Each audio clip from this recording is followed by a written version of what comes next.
Eny ary dia ampifaliana indray no iarabanantsika rehetra mpanaraka tsy tapaka ny televiziona agape amin'ny teny ity fa izay mandroso ao tokantranonao mino koa izay fa ianao koa dia efa eo am-piandrasana indray ny fandaharana amin'ny teny ity. Misy roa hevitra tsara be izay ifampizarantsika eto fa alohan'ny zavatra rehetra aloha araka ny tenin' Jesosy izay rehetra ataonareo dia ataovy amin'ny anarako dia ho atombontsika amin'ny alalan'ny vavaka izao fotoana izao alohan'ny hidirantsika ao anatin'izay fandaharana izay ka dia tsy hampiandrelanao fa avy hatrany dia tolotranao pasteur Mario Razafimanjato miarabanao manona fiadanan'ny tompo anao sy ny ankonanao raha sitrakao dia mba tolotranao avy hatrany ny vavaka fanokafana ny fandaharana tompoko. Iny ary voninahitra amintsika n'Andriamanitra irery ihany dia vavaka avy hatrany Andriamanitra misaotra sy nideranao izay fa tonga ny fotoana izay anokafanao ny masonay sy ny fonay ary masom-panahy dridrandritra mba hahitanay ny zava-miafina ao ambadika izao fandaharana izao dia misy ny 666 na nouvel ordre mondial izay misoko mangina ao amin'ny tontolon'ny fanahy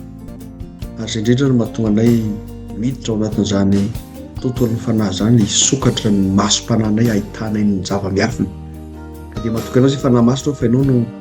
nambara aminay eny fa na ny zavatra ho avy ary sy izay rehetra renesinao dia ambaranao aminay tokoa ka dia kasy io mpanomponao ny solo manokana izay rehetra andray fitenena eto na ny metraka fanontaniana na ny tondra fanazavana ary ny filma izay hoarahanay kiasy izay loha hevitra izao amin'ny anara Jesosy Kristy tompo nanaovana zavatra izany. Amen. Amen. Amen. Ia, mankasitraka indrindra pasteur ny amin'izay vavaka fanokafan'izay araka izay efa natsidiky ny mpanompon'Andriamanitra teo izay moa izany dia hiresaka manokantsika ny mikasika ny amin'ny chiffre 666 izay paritaka be amin'izao vanim-potoana misy antsika izao izay indrindra no ampipisiny izao fandaharana izao ahafantarantsika hoe inona ny marina, inona ny voalazan'ny baiboly amin'io resaka chiffre 666 io fa alohan'izay aloha dia miarahaba manokana ny mpiara-miasa izay tafiditra eto amin'ny teny ity misy ny Ranadahery Razakamanarina moa izay mitondra ny famelabelarana amintsika eo tsy adinona ao amin'ny lafiny teknika eo izay misy ny Ranada Victoire eo ihany koa moa ny Ranada Falanakotsizafy fa ny tenako moa no manolotra ny fandaharana amintsika amin'ny teny ity dia miarabanao Ranadahery sitrakao afaka miteny kely ianao kopakopa-tanana ho any tokantrano dia efa liana ny andro ny fandaharana androany hoe inona ary ny tena zava-miafina ao ambadika izao zavatra miseho rehetrarehetra izao sy ny chiffre 666. Miarabanao Ranabavy ary misaotra anao na amin'ny fitenenana ary miaraba ihany koa ny mpijery rehetra na mivantana na tsy mivantana izany rahalahy Anabavy Zokizandry ray aman-dreny Ajaina rehetra dia araka ny voalazana Ranabavy teo moa dia arahako kopakopa-tanana ny teny izay fiarabana atotranareo ho mariky ny fiarabana ary arahako tsikitsiky mihitsy satria ny tsikitsiky koa ny amin'ny alohan'ny fiarabana dia tena izay mamanakasina atsika dia averiko aminao ny fitenena satria izarajaraina moa ny resaka eto. Amen. Ia, dia misy any pasteur Mario moa izany izay fahentsika nanokatra ny vavaka teo eo ihany izy fa ambadimbadika kely eo avy eo izy ka dia ny lohahevitra izay rahantsika eto amin'ny teny ity dia mikasika an'izay hoe ny chiffre 666 izay efa miparitaka be amin'izao fotoana izao inona ny marina, inona zavatra voalazan'ny baiboly mikasika an'io chiffre io aiza ny tena aiza ny fipetraka io chiffre io amin'izao vanim-potoana izao ve sa ve rehefa lasa amin'ny fiangonana ve inona ny voalazan'ny baiboly dia izay no jerentsika amin'ny teny ity ka dia nina fa alinanao avy hatrany ny fandaharana ary raha ohatra ka anisan'ny olona mitebiteby koa ianao satria maro no mitebiteby amin'izao fotoana izao efa misy piso misy an'izao efa miparitaka ilay numéro ono be dia be fa izay voalazan'ny baiboly no jerentsika androany mba tsy hampanika antsika izany hoe tena aiza marina raha fipetrakantsika izany dia mihitsika fa ny fanahy masina izay mpitaridalana tsara indrindra hitarika antsika ho amin'ny marina rehetra satria izay ny asany ka dia tsy hampiandrela antsika fa avy hatrany raha na dahery dia ameko anao avy hatrany ny fitenenana moa rehefa misy sary volombolina amin'ny lafin'ny teknika ao dia afaka alefa avy hatrany ny sary alohan'ny hidirantsika ao anatin'ny famelabelarana zany. La Bible.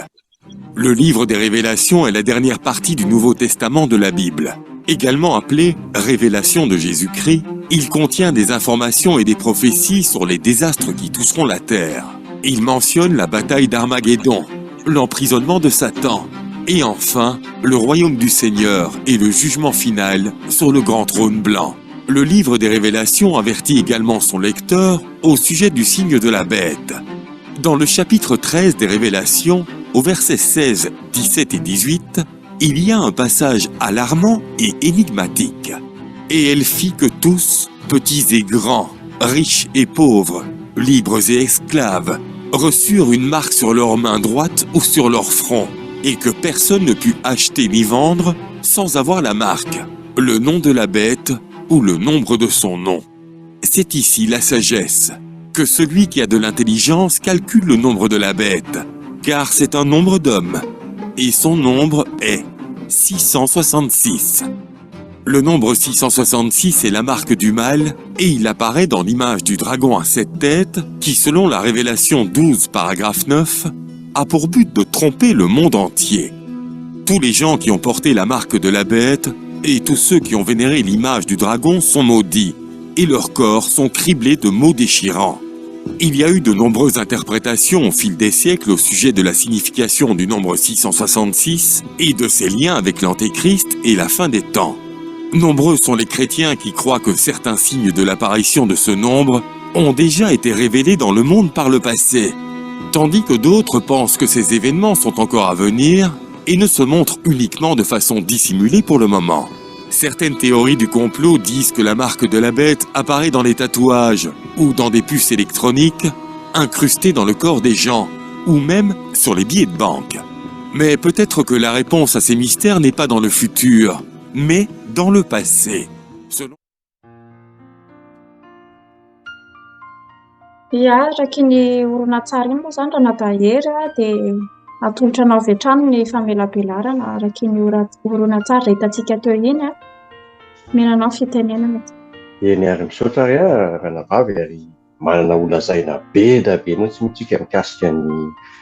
io atao hoe isa 1900 izay malaza be amin'izao fotoana izao. Akalazaina mihitsy aza angamba ny tena marina, akalazaina mihitsy, ampitahorona mihitsy. Ny amo io matetika rehefa resaka ohatran'ny akalazaina ohatran'ny hoe dia za mampitandrina foana hoe voninahitra ny tompo. Mila mitandrina zany satria voalohany indrindra ny tiako lazaina zany zay ny tsy anekeko an'ireny amin'ny fiangonana dia ohatran'ny famoahana démonie foana no atao ao fiangonana, dia mamoaka démonie dia miangona le olona dia mamoaka démonie dia miororo le olona dia hita daholo ny herin'le démonie rehetrarehetra dia anaty voaroka ary izy dia hita ny hery miolakolana ohatry ny biby lava sy ny karazany. Za tsy dia mazoto loatra an'izay fa ny tranon'Andriamanitra dia trano fivavahana. Fa androaka démonie any anananany dia vavasorony zany na any an-trano na aiza misy azy, fa raha izay foana ny zavatra miseho ao am-piangonana tsy mivoninahitr'Andriamanitra no miseho fa voninahitry ny devolony farany no ankalazaintsika ao. Raha izay ka zay zany tsy dia mazoto loatra amin'izay zavatra zay tonga dia hevitro manokana zay anazy. Ary eto amafisiko ina moa ny antony idirako amin'izany. Eto koa dia akalazaina loatra koa io isa 1900 dia io foana ny ampitahorana ny olona, dia io foana miororo ao anatin'ny kristianina indrindra aza misy matao. Dia izao sao dia mbo ny voninahitra ny devoly no iseho fa farany fa tsy ny voninahitran'Andriamanitra no asandratra. Ny kristianina dia natao hibanjana ny Jesosy Kristy. Ny kristianina dia natao tena hoe hifantoka saina, aina angamba ny tiako lazaina, aina vatana fanahy. Ary eo no tiako resahana kely satria melohany resadresaka rehetrarehetra dia tsara fantatra fa isika zao dia norafetin'Andriamanitra ho feno anankitelo dia ny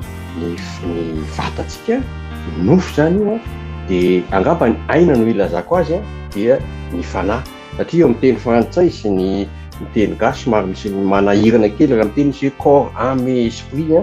dia amintsika malagasy ny âme sy ny esprit fanahy foana ny voalazantsika ao anatiny, tsy hita izay olazana azy dia raha hoe voaitsika kely hoe saina vatana fanahy, ny âme tsy saina mihitsy ary eo no ohatrany hoe amiko zany ohatrany hoe amorona voambolana be raha ilaza manao hoe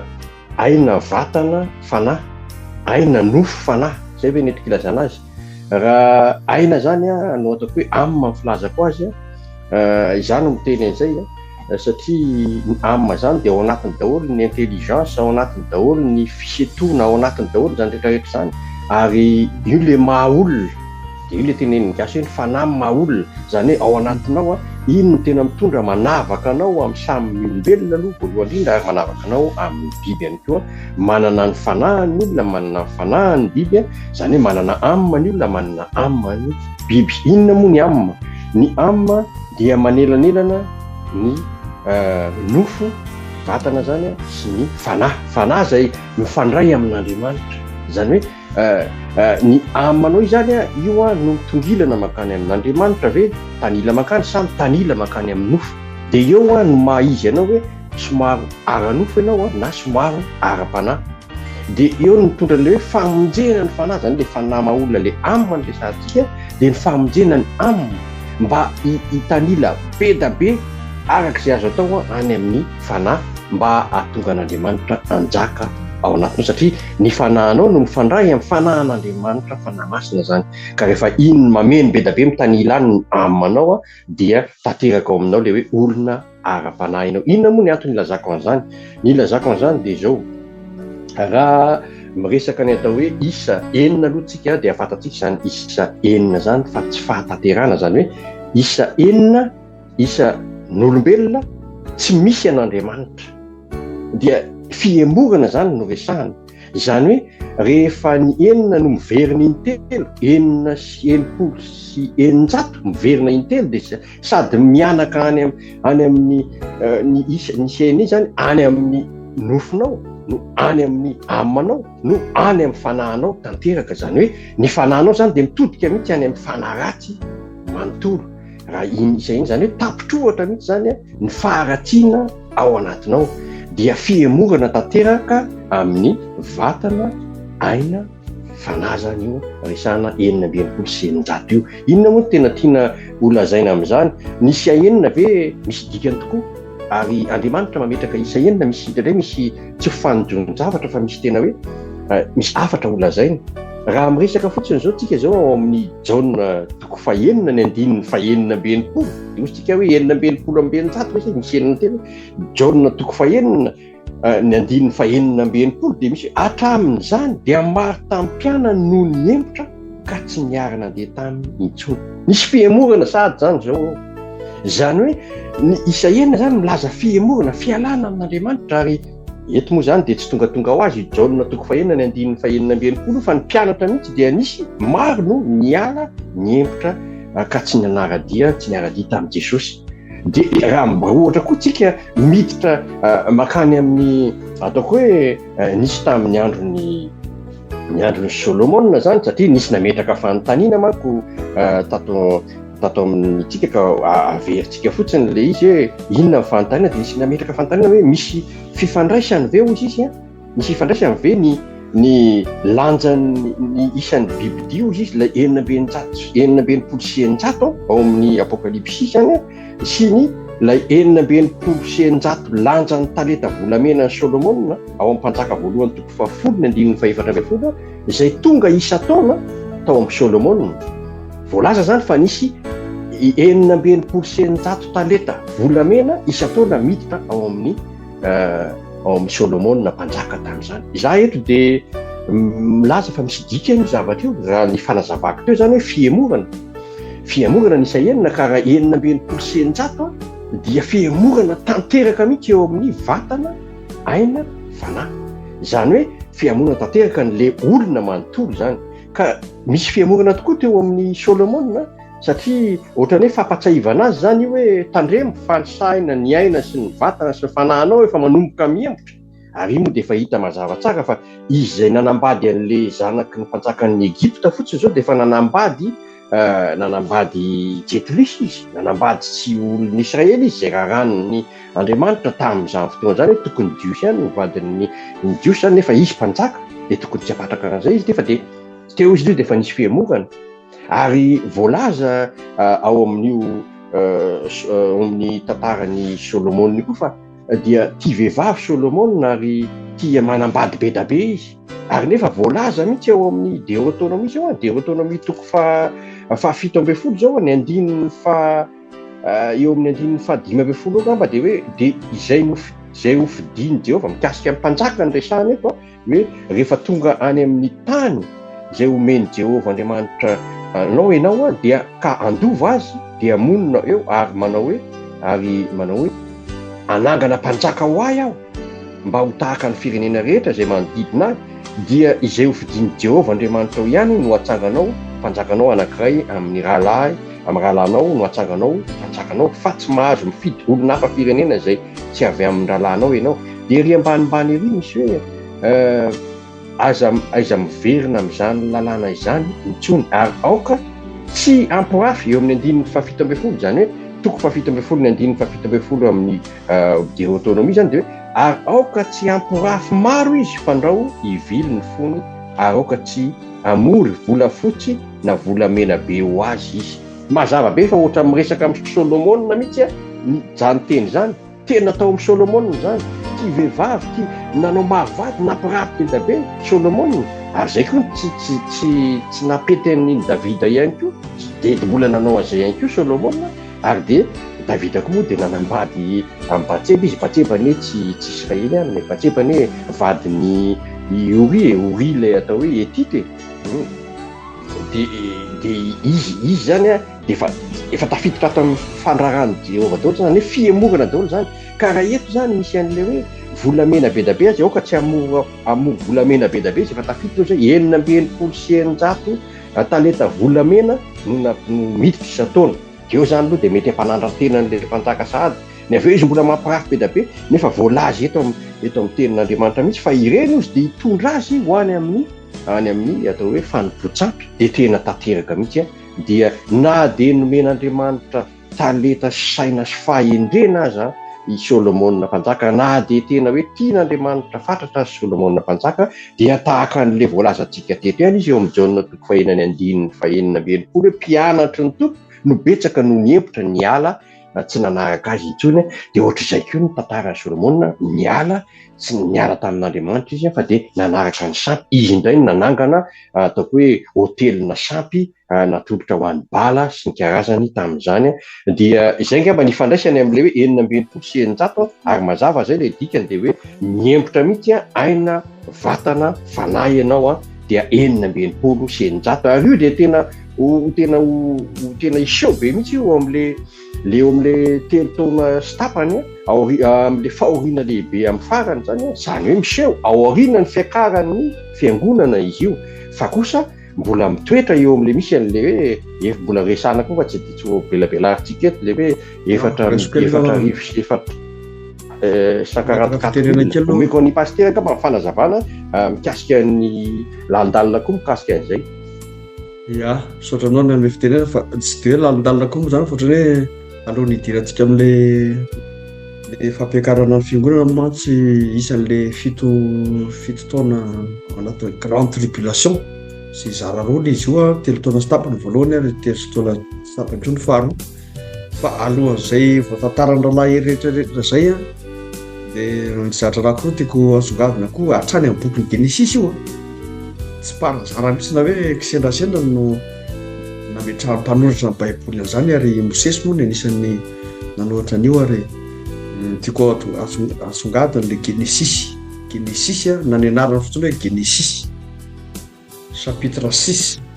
verset 6 de raha azonareo vakina izy de hitanareo hoe famanina moa ny hoe Genesis chapitre 6 verset 6 de Andriamanitra manenina Andriamanitra satria na chiffre n ary amin'ny 6 amin'ny teny gasy de n de manenina Andriamanitra tsy hoe manao kilalao teny akory fa Genesis toko fahenina andiny fahenina de Andriamanitra manenina 6 zany chapitre boky ary zavatra nataon'Andriamanitra dia rahantsika mahita eo fa ary Jehovah izy nanenina no nanaovany ny olona tao ambony tany zany nisy tsy hoe niempotra koa Andriamanitra fa ohatrany hoe nalahelo satria tsy nazaka ny sitrapony ny olombelona zay mba niforony ho tahaka ny endriny ka dia Jehova nanenina no nanaovan'ny ny olona tambony tany ka dia nylahelo ny fony. Aza diny fa rehefa misy zavatra ataontsika na lasa nabavy tsy araka sitrapon'Andriamanitra dia mampalelo an'Andriamanitra zany. Dia anankiray faharoa koa songadina kely mikasika an'ilay hoe amina le fanahy zay anaovany gasy azy moa hoe fanahy no maha-olona io amina io zany dia rehefa mba nandinika koa raha lahelo mikasika n'io amina io dia zay mataontsika moa hoe amin'ny teny gasy hoe aina ao anatin'izany aina zany hoe efa natsidika raha lahelo teo ny misy raha ohatra ka ny vatantsika misy 5 sens, misy ny la vue, ny maso mijery, ny sofina, l'ouïe, ny orona manambolo, l'odorat, ny lela mandritsiro-kanina, le goût, ny vatantsika ny tanatsika mandre hafanana mangatsika marary le toucher. Zay le 5 sens zay amin'ny vatana io. Zay le hoe aina, fanahy ary vatana. Fa ao anatin'ny aina koa dia misy ny émotion voatanisa to misy anankidimy koa raha 7 akory ary hoe émotion, ny sentiment, tempérament, ny caractère, ny personnalité, ny connaissance, ny savoir faire, be zany zany dia tontolon'ny aina. Tio resaka aina io ny tena hoe raha ataoko hoe faritina angamba misy azy ao anatin'ny vatana dia ao anatin'ny saina satria na saina koa tsy hita maso, ny amina tsy hita maso. Fa rehefa miseho ilay izy zay vao hita eny amin'ny endrik'ilay olona ny fihetsiny mety hoe mahery vaika tampoka izy na hoe miova ny tarehiny na hoe tonga dia hitana hoe tehitra izany holirika dia arakarak'izay fihetsika na sensation en'ilay olona tahaka ny aloha zany raha voatsongo dia marary zany. Zay zao le 5 sens mandreny le int izy le sensation avy aty ivelany zany na hoe mangidy zany sakay zany na hoe mamsira loatra ny laoka ohatra na hoe tena mirehatra be le fahazavana na hoe mandre sofina dia misy vitsika le sofina hoe makareny tsofina. Zay zany le 5 sens ka tiako atokavana zany dia le hoe vatana mandreny le 5 sens, ny amina ihany koa dia mandreny azy fa amboniny zany dia misy koa ny fanahy. Zay sy tokony ataontsika tsinotsinona satria ao amin'ny tontolon'ny fanahy mihitsy ny tena mahatonga antsika zany manao zao fantara zao raha lasa navavy. Ary tamin'ny voalohany aho somary niafina kely tao ambadiky ny écran satria tia ampiseho amintsika amin'izay zavatra hoe za zao nahita nareo miresaka zao ary dia afaka tsy hoe miafina akory fa renareo foana ny feoko. Raha ho an'ny olona miendra to zao dia tsy mana problema mihitsy fa za le niteny hitanareo teo ihany no miteny ao anatin'ny tontolo tsy hita maso. Fa ny tiako atokana zany dia ny fanahy na ny amina dia samy tsy hita maso daholo. Fa raha misokatra kosa ny masom-panahintsika dia ho hitantsika izy tahaka ny fifankatantsika zao. Za zao mahita anareo rehetrarehetra eo dia fantako daholo iry ihany na dia tsy hita eto ary ny profilany sasany. Hitako zany zay zavatra zay ao amin'ny mason'ny saiko zany hoe ao anatin'ilay amina izay antsoina hoe image. Zay hoe makasary an-tsaina. Makasary zany hoe manao imagination zany zay le verbe imaginer avy amin'ny teny hoe image na hoe photo. Fa Andriamanitra zay naharin'ny olona koa ho tahaka ny endriny lahy sy vavy nanaovany azy dia manana endrika izy na dia tsy hita maso ary.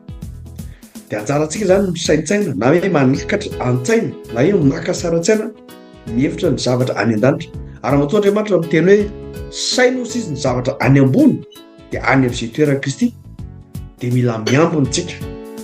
Fa raha iverina amin'ny 666 amin'izay dia ny ten'Andriamanitra hoe ny tsy hoe ten'Andriamanitra moa zany misy ten'Andriamanitra amin'ny apokalypsy toko fa 13:9-12 aoka izay mamaky izany ozy izy saina. Tsika zany mila ampiasaina zany le saina. Ahafahanao miakatra any amin'ny tontolon'ny fanahy zany izay ambarako hoe 7e dimension dia mila tsika saina ny zavatr'Andriamanitra na hoe mandinika ny hevitr'Andriamanitra. Inona moa mahatonga an'Andriamanitra manao an'izany? Satria ny isa 7 izay atsoka hoe 7e dimension dia mamaritra ny fahatanterahana. Ary ao amin'ny Kristy ihany misy an'izany fahatanterahana zany. Za zao vao teneniko androany février tsika 2024 misy olona any Mananjary, olona any Ambato Finandrany io no nifindramonina any Mananjary dia manana olana be dia be misy ao amin'ny fiainana tena miady ny sainy ary tena matahotra hatramin'ny vatana misy ahomby. Dia hoy za hoe na ho aiza ianao na ho aiza na ho any amananjary ianao na ho any filiary na tonga ty andafy ianao na ho aiza ianao na ho aiza hoa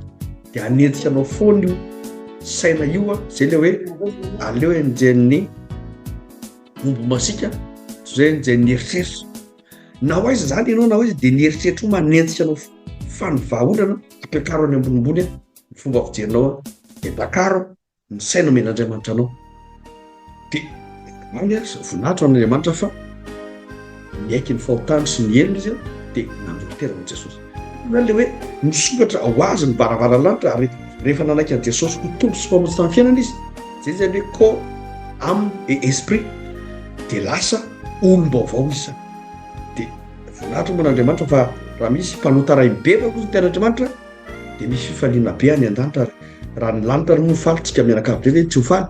ka mbola betsaka moa zatra ny fampiasana rehefa aveo fa averiko any amin'ny ralaheraka amin'ny fitenenana fa ny zavatra tiako atsidika fotsiny de hoe mikasika ny hoe nouvelle ordre mondial tsy mifanarafitra mihitsy ny 666 ny nouvelle ordre mondial fa maranako ny teny koa de ny mbola tsaroko izy de ao amin'ny fomba fijery zany a misy ve anankitelo ohatran'le le corps, âme, esprit tao a de le ve anankitelo zany de mikasika ny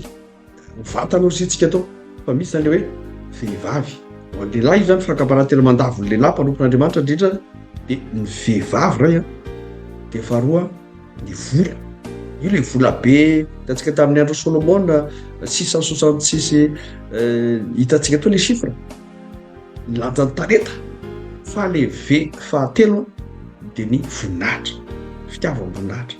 raha vo alaitsika zany ny voninahitran'Andriamanitra ny toerana tokony hisy an'Andriamanitra de mila manery tena aingana de aingana tsika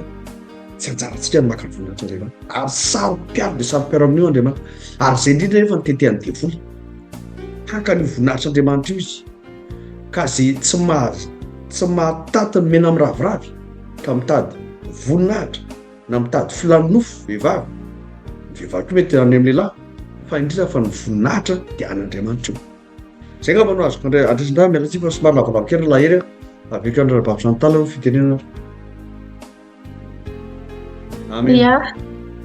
ia makasitraka ny pasteur makasitraka ny ranadahery tamin'izay fanazavan'izay a mahaliana de mahaliana tokoa ny fandaharantsika androany fa mampiasa saina be le taonjaona toko fahenina ny andiny fenina roapolo teo hoe anisan'ny fanontaniana petrako aminareo zany hoe le izy zany satria maro mametraka fanontaniana hoe le izy zany a chiffre apetaka amin'ny tanana apetaka amin'ny andrina zay zany ny zavatra be lehibe mipetraka amin'izao fotoana izao ary anisan'ny mipetraka ihany koa le hoe le izy zany amin'ny resaka puce électronique le izy zany amin'ny resaka empreinte digitale inona ny marina fa rehefa mijery ny tenin'Andriamanitra tsika hoe ay zany tena miainga avy any amin'ny femorana le izy mba afaka azavainareo lalindalina kokoa ve le hoe femorana manao ahoana ny kristiana anankiray lasa tonga amin'io tonga zany hoe le izy zany tsy amin'ny zavatra hita amin'ny maso hoe io fa misy chiffre 666 ve fa le izy zany raha fahilokon'ny fanazavanareo teo de tena any amin'ny tontolo ara-panahy le izy ve averiko aminareo ny fitenenana na pasteur na ranadahery amin'ny famalina izay fantany izay lahery tonga de resaka lahery le fiemorana moa zany le afaka resaka teo hoe misy hoe vatana de aina fanahy iny atao hoe fanahy maolona zany de ny fanahy zany hoe rehefa le aina io moa le aina moa zany mahatonga amin'ny teny an'le hoe aina rehefa maty le olona de atao hoe afaka ny aina zany hoe miala tao zany ilay mahaolona le fanahy mahaolona zany de niala tao amin'le vatana de zay zany le aina hoe afaka ny aina zany niala tao le aina ariny moa fa nazavain'ny pasteur teo tsara mihitsy le mikasika hoe inaviny ao anatin'le aina ny chance ny émotion tony rehetrarehetra ao rehefa miala iny de tsisy tsony zay rehetrarehetra zay de iny le tontolo tsy hita maso kanefa iny ny tena mahaolona n'le olona ka na le olona no mitongilana ny fanahany zay fifandraisana amin'ny tontolo ny fanahy na izy ny fanahany mitongilana zany hoe voasarika zany amy iny mitongilana any amin'ny fanahan'Andriamanitra fanahy tsara na iny mitongilana any amin'ny fanahy ratsy de na iny zany mitongilana any amin'le atao hoe enina lay isa enina zay isa milaza fa olona tsy misy an'Andriamanitra mandahan'Andriamanitra zay manko ny tena natonga le isa enina zay hoe isan'ny Lucifer izy io e. Lucifer dia olona teo akaikin'Andriamanitra mihitsy, tena tanana kavanana, tena anjely, tena voalaza mihitsy fa tena tsara be io, tsara tarehy be, tsisy tonga tsara ohatran'izany Lucifer zany. Fa rehefa niongana izy a nazera taty tany tsy Lucifer intsony ny anarany, efa Lucifer zany tamin'izy taloha fa lasa hoe Satana, lasa hoe ny devoly. Zany indray izy maka endriky ny Lucifer fotsiny, mitady amerina an'le sary fa tsy miverina intsony mihitsy izy. Dia ny dikona zay zany dia hoe ilay isa enina dia miala tamin'Andriamanitra izy, fialana, fiemohana, fandavana n'Andriamanitra foana io isa enina io. Ka rehefa lay amanao na le ainao zany a no mandaha an'ilay fanatsara n'Andriamanitra dia lasa any amin'ny enina izy, any amin'ilay fandavana an'Andriamanitra. Fa raha ohatra izy ka tsy mandaha an'Andriamanitra dia any amin'ilay fito, ilay isa fahatanterahana zay tena hoe misy miaraka amin'Andriamanitra. Eo koa mbola azo resahana koa le hoe sabata andro fahafito, zany andro natokana n'Andriamanitra, zany hoe misy an'Andriamanitra eo amin'ny fiainanao. Fa rehefa ohatra indray ianao ka mitongilana aty amin'ny ilay ratsy zany dia dikan'izany ity ilay vatantsika, ilay nofontsika ity izay efa nanjakan'ny Satana no lasa ifikiranao. Dia tafiteraka tsara mihitsy le tenin'ny pastera teo, mahafinaritra be le nataony an'le ve anankitelo. Dia misy an'le hoe na vehivavy le izy resaka aranofo zany na aranofo lehilahy koa vehivavy, dia aranofo zany na le izy vola, zany hoe vola zay zavatra tsy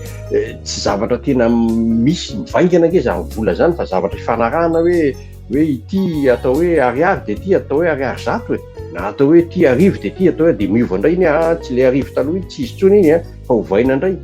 Dia le taloha zany le franc français tsy izy tsony iny na dia nanana maizy asa taloha, fa euro indray zao dia fanarahana, zany zavatra tsy misy zany zavatra fa ifanarahana. Dia ohatrany dia fa atao zavatra goavana be mihitsy, ka rehefa zavatra tsy misy no fikiranao dia ho tsy isy koa ianao rehefa haneriana any, satria mifikitra amin'ny zavatra tsy misy meteritra amin'ny hazo vobo. Dia iny lay atao hoe vola. Ka iny koa moa le hoe vehivavy na lehilahy teo meteritra amin'ny atao hoe atsara amin'ny tarehy sy ny vatana. Ka zava-poana nge zany satria meantitra le olona dia raha hoe dia ohatrany efa miketriketrina daholo rehetrarehetra dia very zany le atsara tarehy sy ny anana, dia ahoana indray zany tsy zavatra meteritra amin'ny zavatra tsy tokony meterana zany ianao. Raha meteritra koa zany amin'le voninahitra, ny voninahitra zany koa dia izay zany le aranofo daholo zany le satsika zany amin'ny mahavatana azy, dia meteritra amin'ny voninahitra. Ka voninahitra ne tsy azahoanao an'izany atao hoe fiadanana zany mihitsy, ka Jehova mibe voninahitra rehetra eran-tany ka tsy milamina. Ny aty Frantsa fotsiny dia efa ny lehibe fitondrana ny atao hoe présidence dia efa mivadika aloha ny resaka retraite sy ny karazany, ohatra migrevy ny ary dia efa mitorona aloha, tsisy milamina ireny, ary na milamina tanteraka raha ny firenena tsy milamina ireny satria tsy matory ireny, mbola mandamindamina ny atao hoe ny kabaro ataony aiza mampivadiky ny lohany, tsy resaka zay fotsiny fa ny tiako lazaina dia hoe hita mihitsy le atao hoe 920 sy 900 izay anjakan'ny fiemorana eo amin'ny vatana, fiemorana eo amin'ny aina ary fiemorana koa ara-panahy izay makany amin'ny fanaratsy. Dia hitantsika zany amin'izao fotoana izao miazakazaka amin'ny vola ny olona, miazakazaka amin'ny atsara sy ny bika sy ny tarehy ny olona amin'izao fotoana izao. Rehefa mamoaka publicité dia gaga ianao atao hoe anao publicité na stylo no atao dia bika sy sarina vehivavy no atao eo na sarina lehilahy dia zany no aseho nefa stylo no resahana. Dia mifantoka amin'izany daholo ny fitariana sain'ny olona, ny ainan'ny olona zany lasa voatarika amin'iny mba hitongilanany ho any amin'ilay bibidia, ho any amin'ilay fampiaviana fiavian'ilay fanomanana fiavianan'ilay antikrist,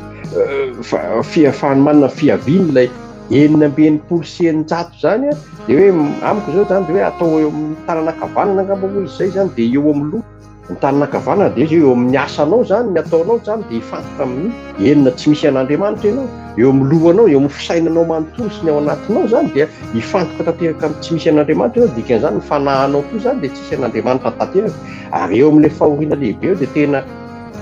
atao hoe fibebahana tena sarotra be mihitsy, tsy misy tsony aza atao hoe tsy misy tsony, misy ny sasa miatra manaina mihitsy vovoa, zany hoe efa tena mifantoka mihitsy ny fiainan'ilay olona manontolo amin'ilay 920 sy 900 dia ny fiemorana tanteraka tena fandavana amin'izao fotoana izao. Zany tika dia mahita ny olona tena hoe efa miomana amin'izany ny rivotry ny atao hoe fandrosoana zany miresaka an'izany hoe mino an'Andriamanitra zany ianao raha olona mifandrosoana sy ny teknôlôjia ohatra ny mampime an'zareo zany hoe mino an'Andriamanitra hoe tony angamba tsy mba olona mifandrosoana fa dia tsy ny olon'ny teknôlôjia ohatra ny ianao indray zany ohatra ny dia efa tena hoe tsy misy saina nefa dia izy mihitsy tsy misy saina izy na dia izy miteny io aza dia tsy mahagagazy akory nefa zany rehetrarehetra zany dia efa atao hoe sonian'Andriamanitra ilay namorona anazy dia ny tiako holazaina angamba raha ohatra ka tsy misy ny fanontaniana dia ho iaho hoe angamba tsy tokony isika kristianina ny fantoka loatra amin'izay atao hoe andinitsoratra masina anankiray milaza mienina amby 100 isa na dia fanisan'ny olona azy io zany hoe fanisa ho an'ny olona io fa kosa hifantoka amin'ny baiboly manontolo satria raha sasaka amitao hoe misasaka amin'ny baiboly dia tena misasaka eo amin'ny andininy soratra masina isaina mihitsy ka arahana hoe sasara dia misasaka io baiboly io eo amin'ny salamo fa 7:20 ny andininy fahavalo izao voasoratra ao tsara ny mialoka amin'ny Jehova noho ny mialoka amin'ny olona izany hoe tsara ny mialoka amin'izany hoe fanahana zany ny amin'anao zany tokony hitodika tsara kokoa mitodika amin'ny fanahy tsara an'Andriamanitra toy izay mitodika amin'ny fanahy ratsy izay lasa mitarika any amin'ny fanandevozan'ny nofo ka fa lasa hoe mialoka amin'ny olona ianao amin'izao fotoana izao zany dia isika zanak'Andriamanitra izay nateraka indray rehetrarehetra dia tokony handrisika ny olona amin'ny azy hoe hano ny sakafo tsara ilay tenin'Andriamanitra fa io ny tena mahavelona fa raha ohatra kosa tsika ka ivariana any amin'ny resaka hoe ny devolona sandrasandratra 9:20 dia miororo tsika miororo dia efaratsika any amin'ny Jordira any amin'ny Farimbo Retrafy miaraka aminy aty any Jordira fa isika kosa dia tokony hifantoka fampirisika foana hoe ny fanahy manohatra ny nofo mandehana araka ny fanahy dia tsy hatateraka miaraka ny nofo ianareo zay zany tokony aoka ny rivotry ny fampitahorana toherintsika zany fa tsy zavatra mampitahotra zany fa tsy zany ny olana itsika fiangonana rehefa tonga ny fampiakarana atsika hoeny amin'irahona ahitsena ny Kristy tsy miaran'izany tsika fa aorinan'izany misy an'izay tena hoe tena le hoe maky biby tsy mivadika ado amin'izany tsika fa alohatsy tsika kristianina mba miantso kosa hoe aiza dia mivadika ado mandinika ny 9:20 io loatra re misy io dia niana fa andinitsoratra masina ray io ary misy andinitsoratra masina anakaiky io voalazantsika teo Jaona 4:9-20 le hoe dia nihemotra mpianatra sy ny mpianatra rehetrarehetra ne fatao arinana io mpianatra manariva manjata manalina mantatitra isany hatramin'izao mbola mpianany daholo tsika fiangonana rehetrarehetra betsaka lavitra nanaraka azy no nihemotra ka dia tsy mifantoka loatra ny amin'izay koa isika fa dia miresaka ny 9:20 talentan'ny Solomona koa tsika ny volamena ny resahany fa volamena mety mora loatsika fa any amin'izany fanjakan'Andriamanitra no mandihy lalana volamena tsika mihoatra ny iraina ny tompo anazany voninahitra hatramin'ny farany amen. Amen. Napikelan'izay zavatra noteneninao izay moa misy mandefa définition ihany koa atao amin'ilay groupe hoe le 666 ihany koa zany nataony amin'ny teny français moa le izy hoe création sans Dieu, confusion, acceptation du fait que je n'ai pas besoin de Dieu. Tena hoe ohatrany hoe tena fandavana tanteraka an'Andriamanitra mihitsy zany any amin'ny esprit amin'ny corps tena ohatrany hoe tsy misy Andriamanitra dia mila mitandrina ihany zany ny kristianina manoloana an'izay indrindra ny femorana satria raha hitantsika eo amin'ilay Jaona 4:9-20 teo dia tena femorana ny fototra ilay chiffre 666 io zany tsy zavatra fizika be hitantsika maso hoe iny fa nisy puce napetaka, iny fa nisy an'izao iny fa nalaina ny empreinte digitale et tout fa tena hoe miaingana amin'ny femorana manomboka any amin'ny esprit amin'ny corps fandavana tanteraka an'Andriamanitra araka ny voalazantsika rehetrarehetra teo makasitraka anao raha natahery dia mbola mitohy ihany moa ny resadresaka eto mikasika an'izy io fa ampatsahivontsika tsirairay avy izay mety hoe manana fanontaniana mety manitikitika anao ihany koa aza misalasala manoratra kely hoe na manangan-tanana resina ampitavana be ny fanontanianao fa eto ny fanahy masina hampazava antsika hampafantatra antsika ny marina rehetra ohatsy ny tenin'Andriamanitra ka ho fantatrareo ny marina ary ny marina no manafaka anareo tsy ho andeva dia misokatra ho antsika ny ady-hevitra raha ohatra moa ka mbola manakambary pasteur Mario dia atodika any aminao indray pasteur ny fitenenana raha misy anampianao amin'ny efa voalaza teo na ihany koa hitondra taridalana indray ianao mikasika any amin'ny fandaharantsika androany zany. Ya sotra-pitsaka anao fitenena fa zany ka mba tian'ny fitenena amin'ny téléspectateur aloha amin'izao taon'izao izy no dia mba misy tetentsika na metraka fanontaniana alohan'ny andraisako fitenenana. Mihina fa daholo tsika. Raha ohatra moa zany ka tsy afaka miteny tsika dia afaka manoratra message kely eo ambany eo fa vakiana manangan-tanana moa ny agape Egypte amenanareo avy hatrany ny fitenenana ary agape Egypte.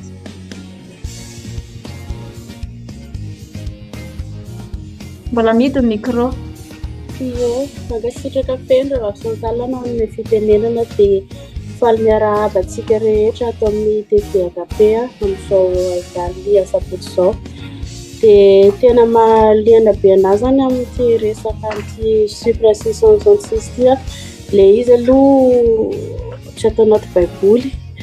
fa tiako ho hazavaina ilay izy amin'ny ara-panahy. Exemple fotsiny no entiko fa tsy teneko ilay izy satria eto akaiky ndraiky izy fa ohatra vao hoe za nahazo karapanondro dia ilay karapanondro misy niny mimarika enina anankitelo mifanarakaraka iny asa tadido pasteur ve zay fanontaniana efa napetraka tamin'ny pasteur ilay izy tamin'ny anareo nandalo taty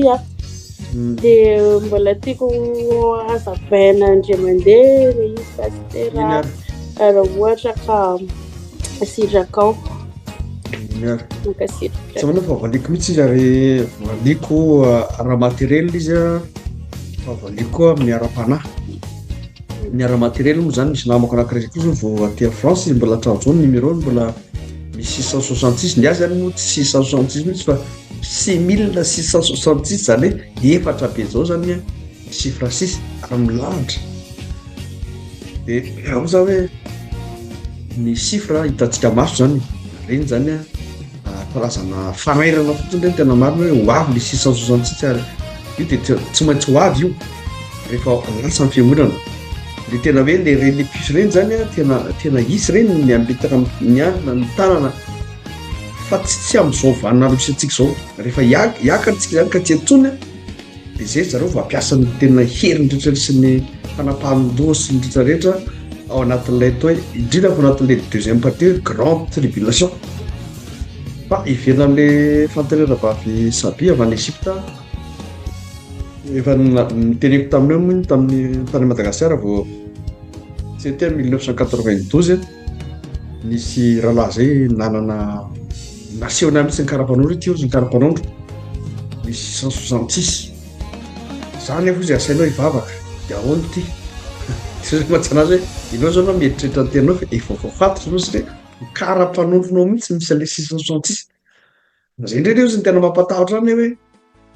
oararoto zo fisiko eto ambony tany zao sitrotoka hijagajagana ny fiainako rehetra satria efa ho any amin'ny helo any aho izy izy so za amin'ny anarany Jesosy tsy makany ianao raha fa zao tia ny fiangonana midirato fa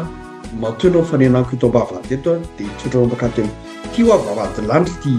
ty fiangonana andrasako anao ty io moa zany rehefa mety ho fiangonana ka fiangonana afaka amin'Andriamanitra rany zanaka fa namasina na dia tsy anatin'ny baiboly koa zany trinité zany hoe be dia be ny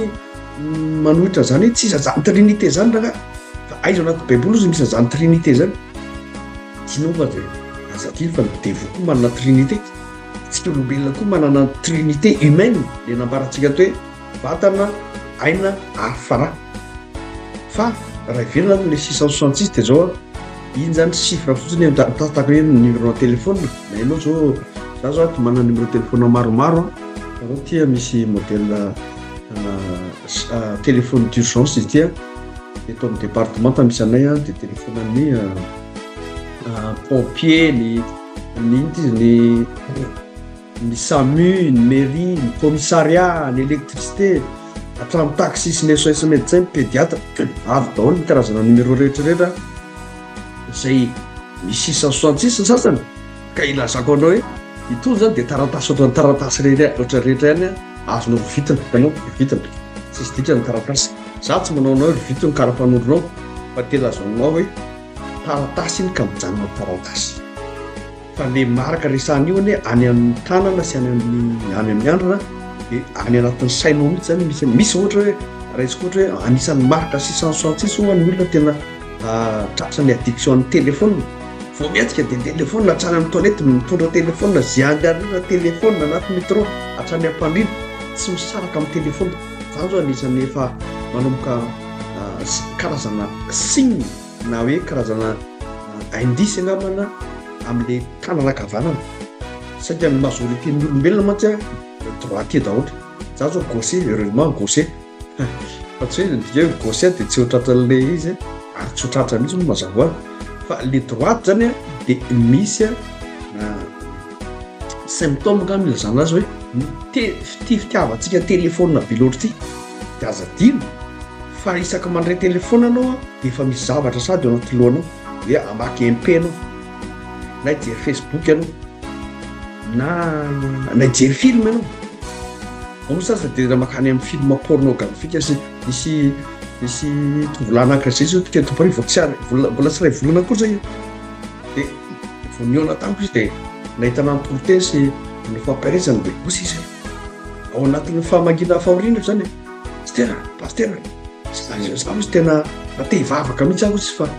zaho izy tena mila délivrance dia zao izy za na hainao ary manao délivrance nazo izy za tsy afaka mihitsy satria zaho izy mbola manao masturbation mbola tsy miresaka amiko akory izy mbola tsy midélivrena akory izy fa efa anatin'ny sainy sady hoe zaho izy manao masturbation ary tsy afaka amin'izany mihitsy aho izy toy zany hoe iny téléphone anao iny no mitarika anao ao amin'izany dia aloha zay le teneko hoe mitanana kavanana le mitazo téléphone iny efa indice anankiray iny fa ny sainao koa vao tsy mihetsika koa le tena koa mbola tsy misokatra koa dia vao anatin'ny sainao fa mahita imagination fa ny tena zava-doza dia any amin'ny tontolon'ny fanahy ao zany tena anaovany devoly tena aza lambo ny olona rehetrarehetra zay mahatonga ny olona fa ny devoly amin'ny resaka voninahitra hitanareo nareo zany raha mijery reny célèbre artiste célèbre reny à savoir ry John Lennon azonareo fohena mihitsy anatin'ny internet hoe nakaizy John Lennon sy ny fanana ry Beyoncé ry izy koa ny mpiraman'azy ry Bob Marley ry Elton John ry izy koa ry reo mpanakanto malaza be reo izy koa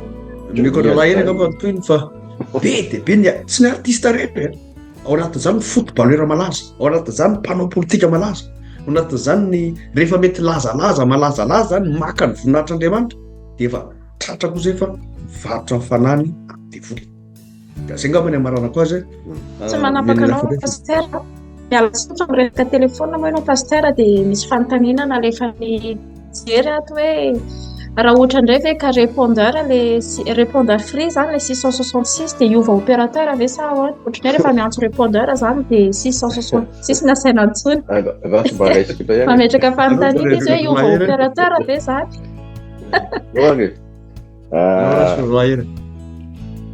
raha mandray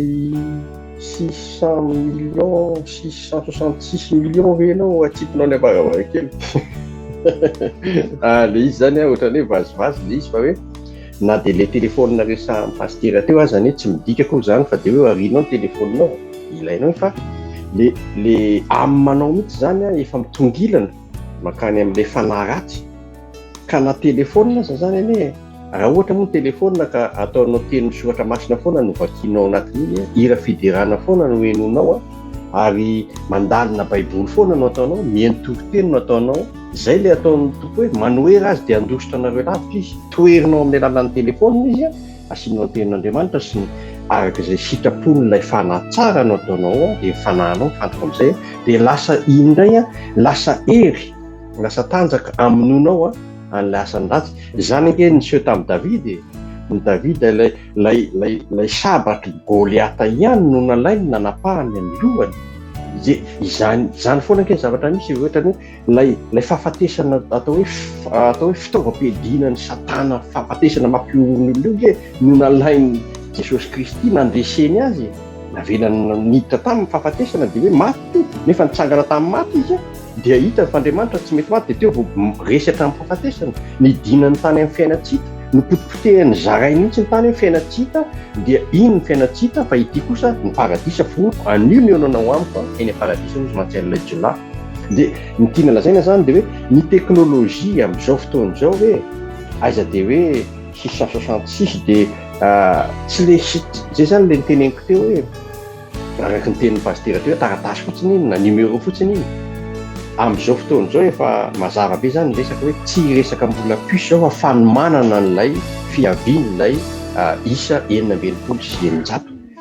Dikan'izany zany tokony nomandrina saintsika fiangonana hifantoka bebe koa any amin'ny fampandrosoana ny abanday ny fanjakan'ny lanitra, hifantoka bebe tokoa hibanjana ny Kristy, hibanjana amin'ny tenin'Andriamanitra ka namena telefôna renao na 666 aza numéro anao aizarina fa iny mihitsy tonga dia tenin'Andriamanitra nalefako ato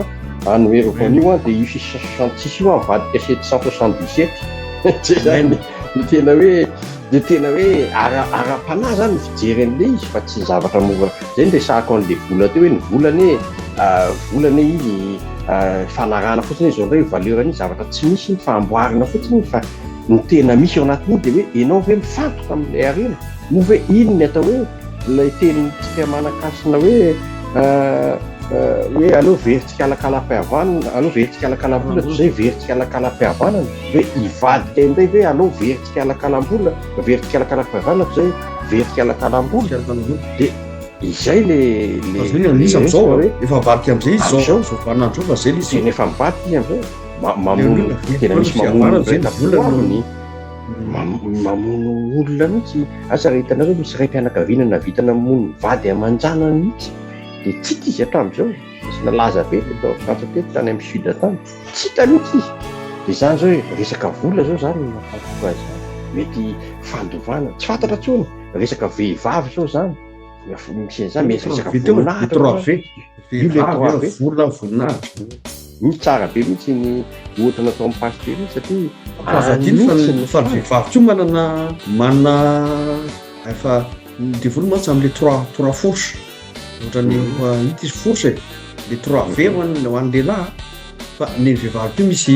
3L ny vehivavy 4 koa kadra zay ngamba natao an'ny 4L tsy fantany natao an'ny 4L sy ny desao ny lehilahy zany ohatran'ilay fikapana mikasika an'ilay vehivavy zany averiko foana ny vehivavy 4L na 3L dia tsina koa zany fa ny lamody L lamody faharoa ny lela fahatelo ny lela vehivavy rehefa tena hijery lehilahy zay ny misy manoatra lavitra no fijery avy ny lehilahy ny vehivavy io resaka fanahy io fa tsy hoe rehefa misy zavatra tsy mety lehilahy foana no menatsy trany amin'ny andron'ny sahidenana eny rehefa ny vehivavy no natonga ny lehilahy lava kanefa mbola lehilahy ihany tony no mihitsy ny fidy ny vady ho azy satria fa velarina nasian'Andriamanitra taona ny lohan'ny Adama tony ny biby rehetrarehetra ho ariny vady jerevana zay vady sahazo aminazy fa tsy tinina indray fa rehefa tena hitan'Andriamanitra fa olo-kendry ty Adama ty dia men'Andriamanitra vady izy nalainy hatramin'ny paolatezana dia taony ny namboarany vady vadiny Adama dia rehefa nitany Eva izy taitra izy dia tia kosa dia atao hoe Eva na hoe vehivavy satria taolana avy amin'ny taolako ty ary nofo avy amin'ny nofo misy fahatairana raha zay zany anatin'ny lehilahy dia io tsy hoe ny olona vehivavy rehetra dia hanaitra anao daholo fa ny vadinao ihany ny anaitranao na ho andra lehilahy io na ho andra vehivavy zay zany anisan'le kezy io le 3L sy ny 3V fa rahalahy hery io koa paster mbola napiako an'ilay resaka ao tafiditra eo amin'ilay isa enina mihitsy tsika le hoe fiemorana fanoerana zany hoe le tsy misy le mandahan'Andriamanitra resaka vavy silamo ianao to fa misy koa ny lehilahy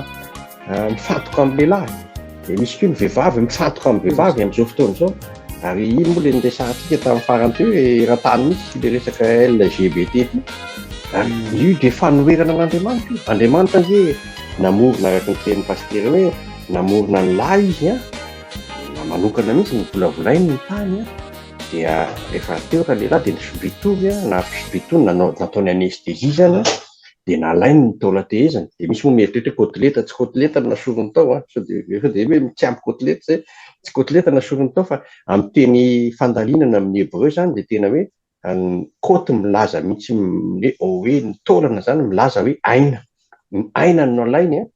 ary ny aina iny moa zany dia amintsika zao vao mahita zany fa tamin'izany dia efa Andriamanitra mpamorona sasa ny ADN dia ny ADN iny misy ny atao hoe chromosome mifototra ao anatin'ny ADN dia chromosome dia chromosome ny lehilahy XY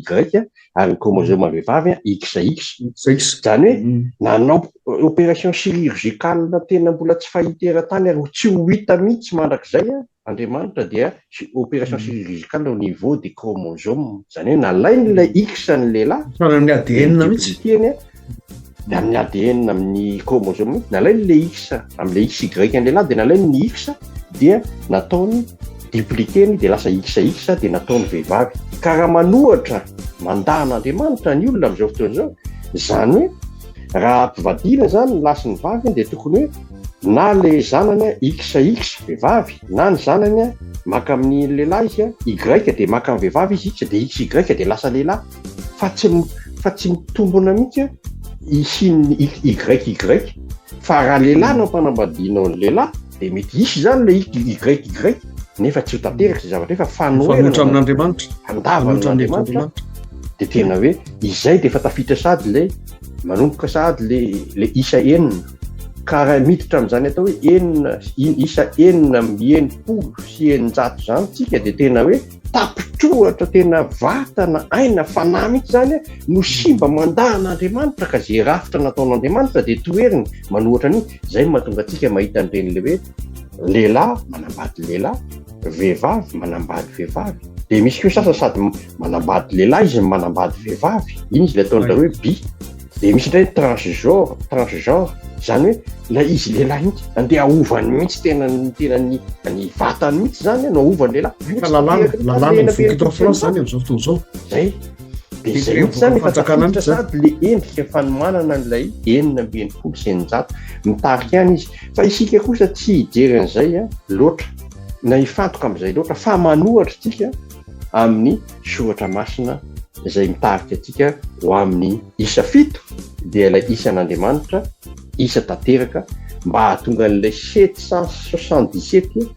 ary io koa mbola misy leteny toko impito ihany ve ny aozy impeteraka amby izy iny nanao le impito ihany ve zany amindra fo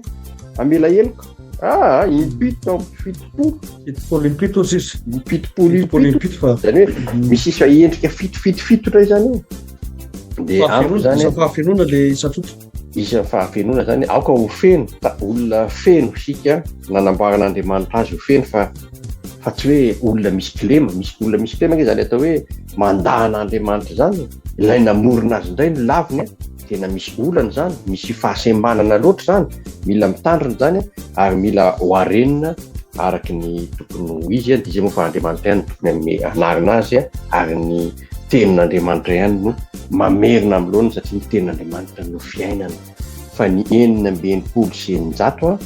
raha mandinika ny loatra dia hitondra ho any amin'ny fahafatesana ny fanahy izy io ary dia isika moa tsy mitory ny fahafatesana fanahy fa mitory kosa ny fahavelomany fanahy tena hoe miantso ny olona be da be hoe aiza dia variana loatra amin'ny enina amby enimpolo sy eninjato iny natao hoe aiza dia variana loatra ny hoe herin'ny devoly miseho etsy sy ny ero fa fantatrao hoe fa ny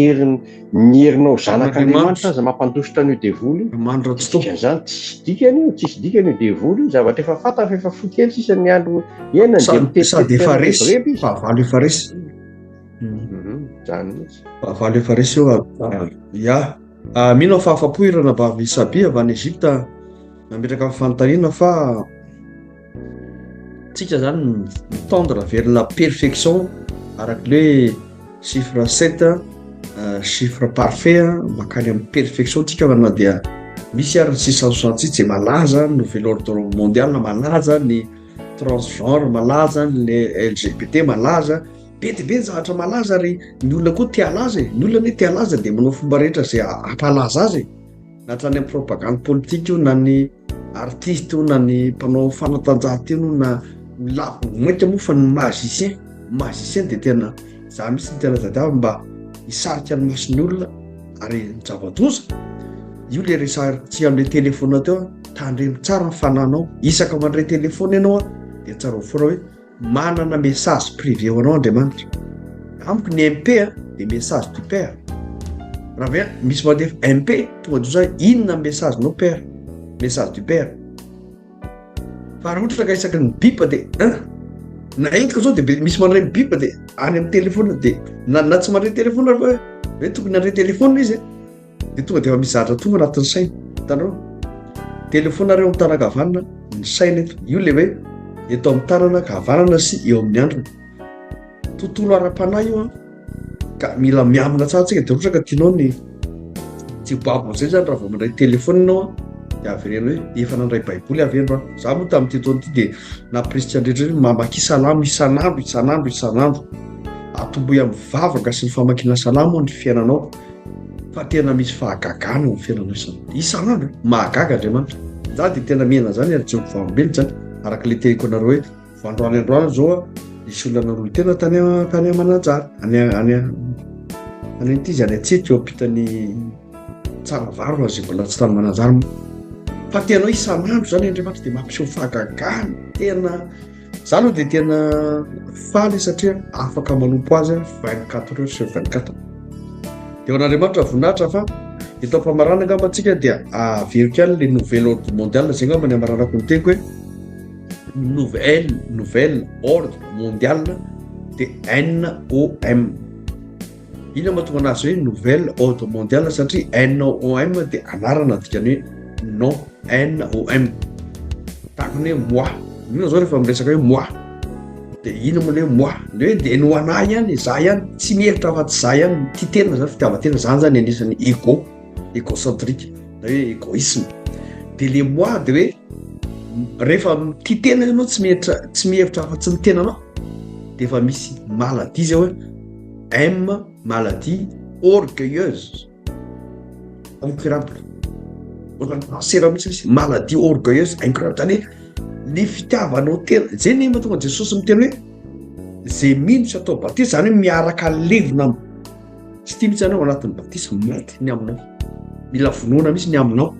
dia rehefa mitsangana avao dia olom-baovao ao amin'ny Kristy tsy lenao taloha tsony io fa efa plus un ianao ka raha 6 zany na 666 ianao rehefa plus un ny corps-nao dia efa tsy ny tenanao tsony velona sy Paul zay hoe Galatiana 2:2 tsy za tsony ny velona sisy Paul fa Kristy ny velona anato. Hitanao zany ny aminao zany efa tena hoe tsisy resaka tsony ny aminao fa Jesosy foana mena voninahitra. Dia tahaka izay koa ny tontolo ny saina kaza dia misaina ahoany ty volako be ty ahoany ty arenako ty dia anoatra le mpanan-karena hoe rehefa na efa niary fananana biakany dia hitariko ty trano fitehirizana zava-tsoa ty dia ina ianao ka hisotro ozy Andriamanitra ry adala anio alina ozy izy no hoe soritra aminao ny fananao ho anizy moa raha arenako lehibe amonao ary farany le mpanan-karena anankiray dia miazakazaka izy tao aloha Jesosy mpampianatra tsara inao izy nazoko atao mba hatovako ny fiainana mandrakizay tozy ny tompo hoe nitity rehetrrehetra aza mangalatra za mamon'olona zao nititra efa voatariko tory zany ozy le mpanan-karena dia mibanjina azy Jesosy. Andriamanitra amin'izao fotoana izao mibanjina anao zany hitan'Andriamanitra atranatin'ny fonao mihitsy ho inona tena mambabo anao amin'izao fiaina eto an-tany tena misaina zavatra be loatra eto an-tany ianao samy mba misaina zavatra ny an-danitra izay sain'Andriamanitra saina fa tena zaonao hoe ozy Jesosy tamin'le mpanan-karena mandao izy amin'dio fanananao rehetra zato isan-jato zany dia zarao amin'ny malahelo tsy mora zany tena tsy mora zany teniko anao fa raha ohatra zao te ho tafiditra an'izany hoe antoka ny amin'ny fahazahoana fiainana mandrakizay sy fanontany napetraka le mpanan-karena dia atolory manomboka amin'ny fonao aloha aza midy amin'ny devoly ny fonao ny tenanao Paul moa dia nanamafy atolory ny tenanao fa natjavety fa za dia mitenao atolory n'Andriamanitra fanahinao tahaka natao Jesosy rehefa tena mafy ny ady tao ambony hazo fijaliana raha eo indro atolotra anao sy ny fanahiko satria ny vatany efa crucifié ao ambony lakroa tsy hitantsosy atao fa tena eo ambony lakroa izy mifantsika lohany misatroka atsika efa tena tratra mifantsika ny tary anankiroa ny tongony tsy afaka mihetsika atsony izy inona natao sisa raha eo atolotra anao ny fanahy dia laza aminao zany hoe atoloran'Andriamanitra fanana aza matatolo na inona n'inona sifina tonga efa ny ampelantan'Andriamanitra fananao dia tahinao ny teny tompo nampahiratika rehetrrehetra zay ny amaranako ny leniko dia asa raha hery manampy raha mbola manampy zaka manarina mila fanarina fanahy maromaro ny fijoroana valombelona sy ny teny farany ataonao ka dia menanao ary fitenena rahalahy misaotranao pastera ka dia tena zafy manjato ny kristianina tokoa ianao ary tonga didy lehibe atao amin'ity andro farany ity ny fanarenana angamba fa hoe manarina tsy ananatra koa fa anarina dia hoe arenina ny tongilana tongilana ny tsy mety arenina zay tsy mety arenina tokotelo masan'andro dia tsara be koa izy satria vatana aina fanahy zay anankitelo zay tokotelo zay dia ho arenina izy dia mila arenina tokoa satria amin'izao fotoana izao zany tena lasa ohatrany hoe mampiororo akalazaina foana io 900 isa 900 ary misy aza sasany moa dia vao may voninahitra be mihitsy ny akanjo ny rasiny hoe 900 misy an'izany dia mahazo client betsaka izy rehefa ao amin'ny hôtely ny asiny hoe na ao amin'ny restaurant ny asiny hoe 900 dia lasa ohatrany superstition zany le izy lasa ohatran'izay zany le izy zany hoe mila mandinika satria mampimengy hoe na olona tsy mahalala baiboly zao azy dia fatany zany io andinitsy ohatra masiny 900 isan'ilay bibidi nefa le apokalypsy iny hoe tsy io ihany nyresahanao ka maninona ny tsy fatany zavatra rehetrarehetra ho antsika kristianina ihany koa tsy tokony mifantoka loatra amin'io tsika fa ny manontolo inona ny tena afatra fa faminanina nataon'ny Jaona tamin'io dia ny apôstôly Jaona tena hoe fifaliana ao antsika anie zany hoe isika dia tokony hifantoka ny fiakarana anomana ny fiakarana hiaraka rehetrarehetra tahaka n'ilay virjiny 10 dia tokony hanomana ny solika tsika ny solika ny fanahintsika tokony hanomana zany tsika aoka tena hoe hifantoka satria efa kaity tokoa le izy ary hitantsika matoatsika mahita an'izany hoe ohatrany efa manampy tokoa ety ilay isa enina fiemorana efa metapitra ohatra me oloenjana dia eo mihitsika tokony hanizakizaka ny fanomanana resaka teo moa ny telefona fanomanana feno baiboly eo amin'ny telefoninao amin'izay ianao tsy mila mitady baiboly any Ambatasarihana intsony raha irenanina eny metro fa tonga dia eo ianao dia mamaky teny ny hira fiderana misy ny écouteur sahala amin'ny écouteur ko zao dia efa ampiasaina mba ho amin'ny fideranan'Andriamanitra dia miazo ao daholo naiza mihitsy na any ampiasana na inona dia mijoro vavolombelona nataonao ampiasana hoe maninona alefa ny Jesosy amin'ny mpiasako ty dia hijoronao vavolombelona zany hoe aiza matahotra fa mampitahoriny olona ianao hoe tsy mahazo mitory fa pahenao kosa miteny hoe ampahentrena hoe Jesosy eo mesinina fa hitory ahako dia misy sinina men'Andriamanitra anao foana tsy maintsy meno hofananao foana ianao araka ny tenin'ny tompo hoe manana haniko hafa hohanina rehefa amin'ilay vehivavy Samaritana dia manana haniko hafa hohanina koa ianao rehefa any ampiasana na eny an-dalana araka izay azo atao izaho zany eto miteny satria efa kaikaiky hidivana moa ny fotoana be da be tsy anapakakelanao raha natahera azafady indrindra misy fanontaniana manitikitika ilay efa nimpanaraka antsika amin'izao fotoana izao apetrako kely le fanontaniana zany hoe misy fandraisany ve afaka mamaly moa zany na pasteur na iranadahery ao anatin'ity fanontaniana ity hoe misy fandraisany ve ilay chiffre 666 ny mariky ny bibidi izay voalaza amin'ny apokalypsia sy ilay 666 izay lanjan'ny talenta volamena amin'ny Solomona le hitantsika amin'ny mpanjaka voalohany toko fahafolo teo misy fandraisany ve ireo fanontaniana apetraky ny mpianantsika amin'izao fotoana izao dia ameko anareo ny famaliana vetivety an'izay fanontaniana izay hoe misy fandraisany ve izy ireo efa voavaly tany amin'ny voalohany ngamby izy io miresaka ny Solomona tsika sy ny fiemorany tamin'ny fiemorany Solomona fa samy efa namaly taotra zay varotra ka ho anahy manokana teny fotsiny dia hoe le fandraisan'izy zany dia le hoe tany amin'ny Solomona zany dia resaka harena zay le hoe harena voninahitra mamitaka ny olona ny hareny tany zay le aza miary harena eto ambony tany izy Jesosy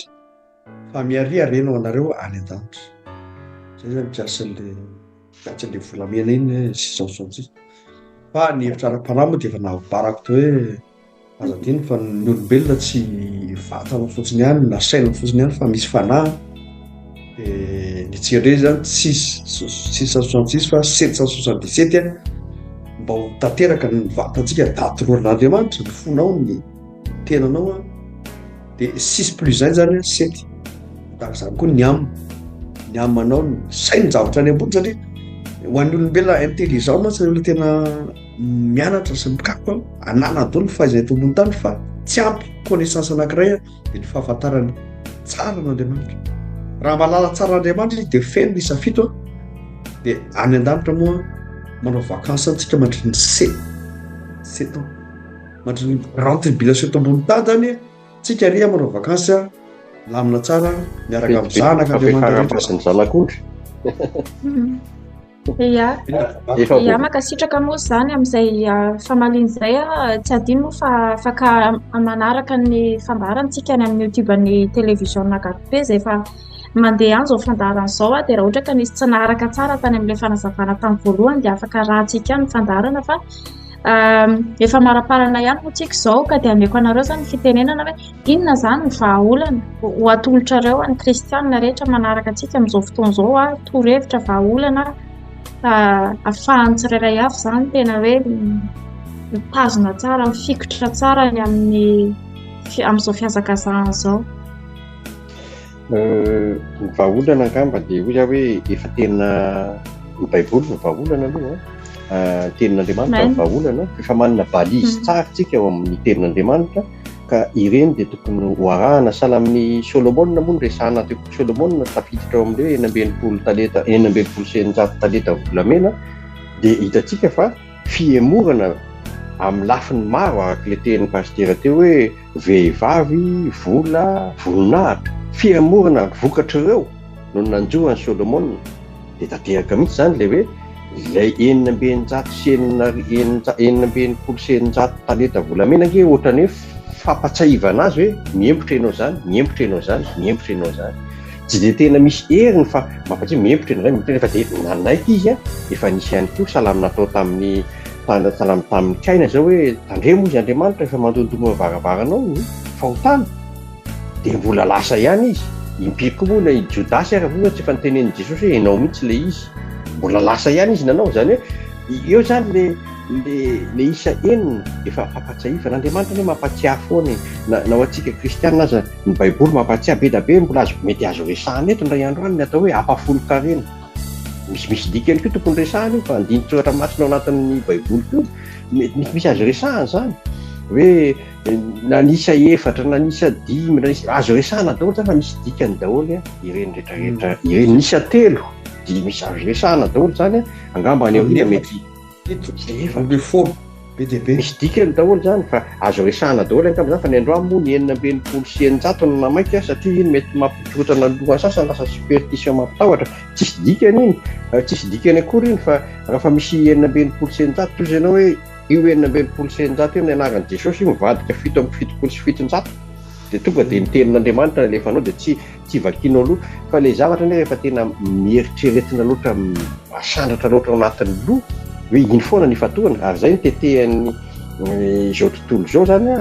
tetehany dia ifatohanao mihitsy iny moa dikan'ireny puba reny puba ny dia averimberiny hita amin'ny masonao foana izy dia lasa mirona any ianao fagnany ka raha ohatra ianao averimberina mao rehefa averimberina dia pio any ilay television aovay chaîne za manokana moa tsy voatery tsy maintsy ohatrarako daholo fa za gaga mihitsy fa zay mivady nisy fotoana mijery television koa fa ngamba zay fa roa taona zay nandramanay hoe mandao majanona television io dia aleo television ngeza be fa tsy mandeha rehefa tsy mijery BFM TV any zay mandeha dia mipika io ratsy zany io dia fiderana n'Andriamanitra ny YouTube no mivoaka eo foana nalefa eo dia eo zay mijery fiderana eo zay mijery tonteny zay eo zay zany ny zavatra ataonay izy zay le hoe avadio le izy ho fito amin'ny fitopolo sy fitonjato fa mety io dia tena lazaiko anao mihitsy fa tena hoe milamina tsara nisy fiadanana be tao tanaty no mipika ilay television fa rehefa mandeha izy dia fiderana no mandeha rehefa mandeha izy dia toroteny no mandeha fa tsy maheno ny feo an'ilay ohatran'ny puba miverimberiny ireny intsony za zao ohatran'ny teto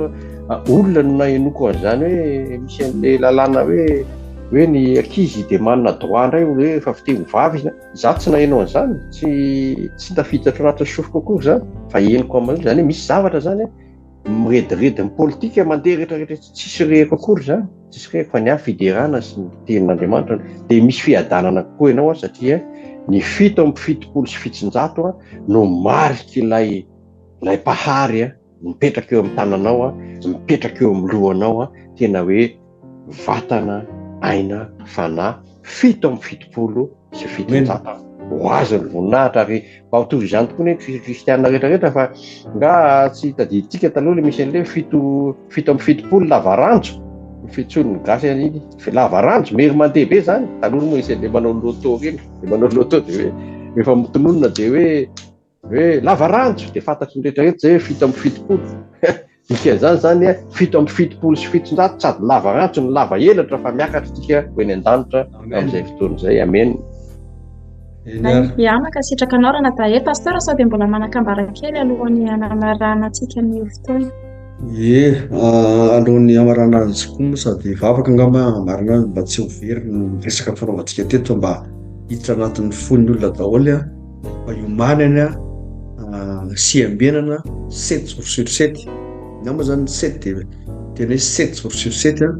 ary mbola ampiko indray hoe 24/24 ny antony dia tsotra ho avy tsoela ny tompontsika raha lasana vavy ho avy ary efa tsoela tsony azo an'izany hoe efa eto ambaravarana ny tompo ka zay tsy miambina mandriny 7 andro zay tsy miambina anatin'ny 24 heures dia tena mialatsiana tena zava-dozana iny miandra ka tia ampahery anao zany hoe aoka ianao mba ho tahaka lehilahy endro izy matotoko fa 7 andiny fa 4 7/7 24/24 Matteo 7/24 morata chiffre koa zany 7 tsika mbantika mety hoe 7 zany hoe 7/7 24/24 Matteo 7/24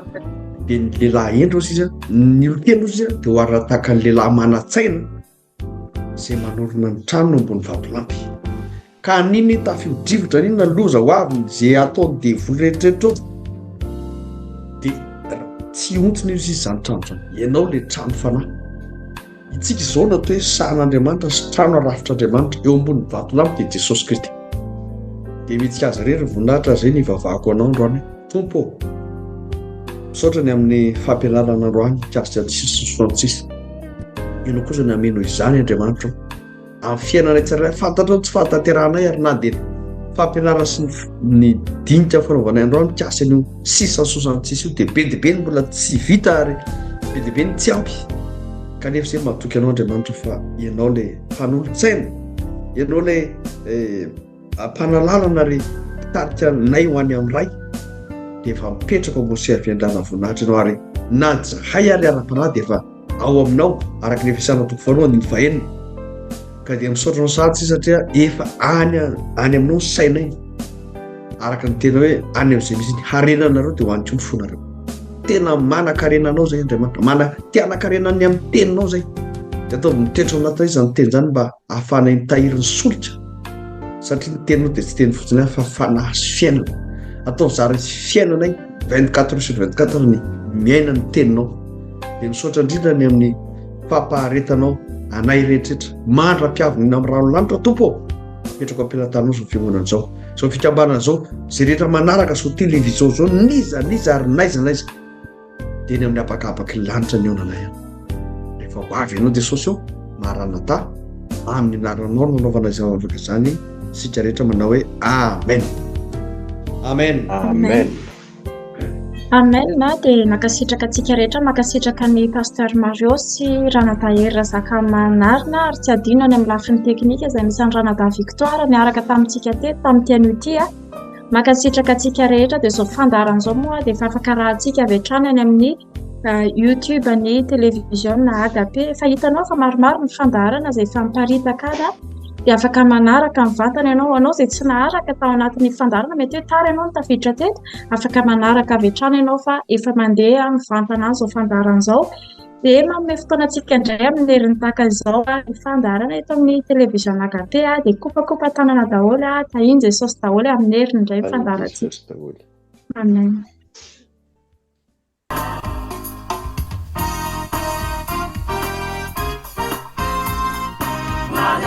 sika